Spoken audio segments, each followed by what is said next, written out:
everyone, this is Joe. So in this video, I'm just going to show you two quick ways on how to use the Deco foil flock transfer sheets.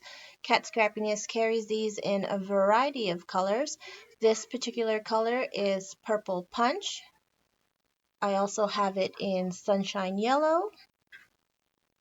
The next one is Orange Glow, Green Envy, and Black Velvet. So this package, you get 5 sheets in this pack, and the sheets measure 6 inches by 12 inches. This one is the Black Velvet, and if you haven't dealt with flock before, it's this nice, soft, velvety texture that you could add to your cards for more interest. So let's get started on some of the supplies you could use with this product. You can use the Deco Foil Transfer Gel, and it's this like adhesive type paste that you can use with stencils. And then also another item you can use, this is Stick It. It's a double adhesive sheet, and you can use this with your die cuts. It's also great for glitter. So here's just a different brand. This is Score Tape, another double-sided adhesive sheet, and that Score Tape, you get 5 sheets and they measure 6 by 6 inches. Another item that you can use, this is a laminator, and you could use it with the transfer gel by Deco Foil. So I'm just going to show you two quick ways on how I use this on a project. This is just a distressed ink background that I made, and that die is the foliage frame die from Cat Scrappiness. Here is the flock transfer sheet. This one is the Black Velvet, and now I'm just trimming it to size so that it covers up the die, and those are just some images that I colored. If you want to see the full video of the card that I made using these flock transfer sheets, please check out the Cat Scrappiness YouTube channel. So here I'm just running that die through my cutting machine, and this is just a quick way to use the transfer sheets straight from the package. You don't need any special tool, any special adhesive. Just go ahead and cut it out with your dies or cut it into any shapes. So here's the finished card I made. I made a quick and cute shaker card, and I love how the leaves look with that flock texture.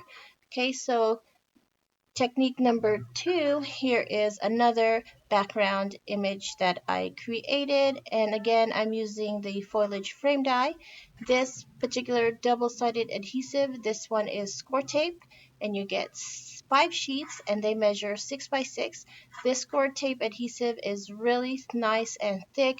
A lot of people use this with glitter. So again, I'm running it through my die cutting machine. So I'm cutting die, pretty much I'm making a sticker. So here is the completed die, and all you have to do is peel off one side and apply it to your project. So again, it could be any shape, any die, it could be letters, frames like this one.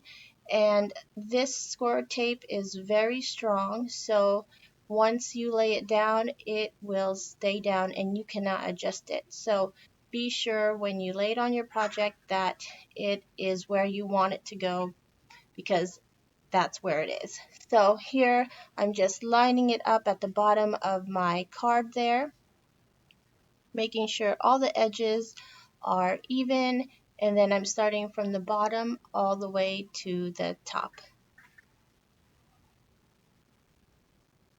This particular die is very intricate, so I suggest you use extra piece of cardstock or a shim when cutting this die with these adhesive sheets, or even with the flocked transfer sheet, to get a nice crisp clean cut. So here you can see I'm burnishing, pressing really hard with my fingers, making sure that the cardstock and the adhesive sheet are well stuck together. Now here I'm just getting the Black Velvet flock sheet and I'm cutting it to size.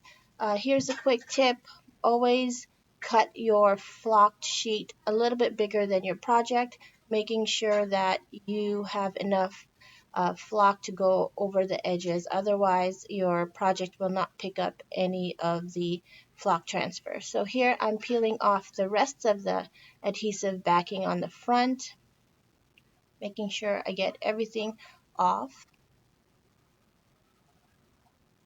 Then next you go ahead and lay it face down with the flock transfer sheet so the adhesive is touching the flocking.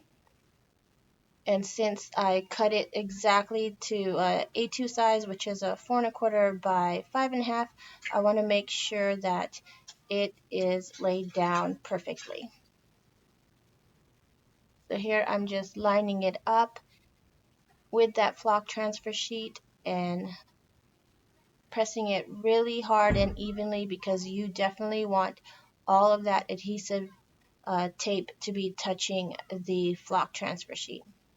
Now in this video, I am using a laminator. I run it twice through the highest setting in the laminating sheet, but you do not have to use a laminator for this. You could have just rubbed it, burnished it really well, the cardstock and the adhesive sheet together, and then peeled it off. But I am a perfectionist and I just wanted to make sure I do it, that it turns out right. So I do run it through my laminating machine twice. So here I'm starting to peel it off, and you can see immediately how wonderful it looks up against that inked background. And it's a little bit tricky to peel it off. Don't peel it off too fast, just go slowly, and then you'll see the results of the adhesive sheet and the flock transfer sheet. Now that extra piece, I could just save it for little projects and cut it up. So here is what it looks like. It's beautiful. I love the frame. And see here, you can see that a part of that flocking did not transfer because I cut my sheet too small. But that is my completed card, showing you 2 ways to use the Deco foil transfer sheet, or showing you 2 ways to apply the Deco foil transfer sheet. So head on to the Cat Scrappiness YouTube channel if you want to see the completed card. So thanks for watching, and I hope you guys give this product a try. Bye.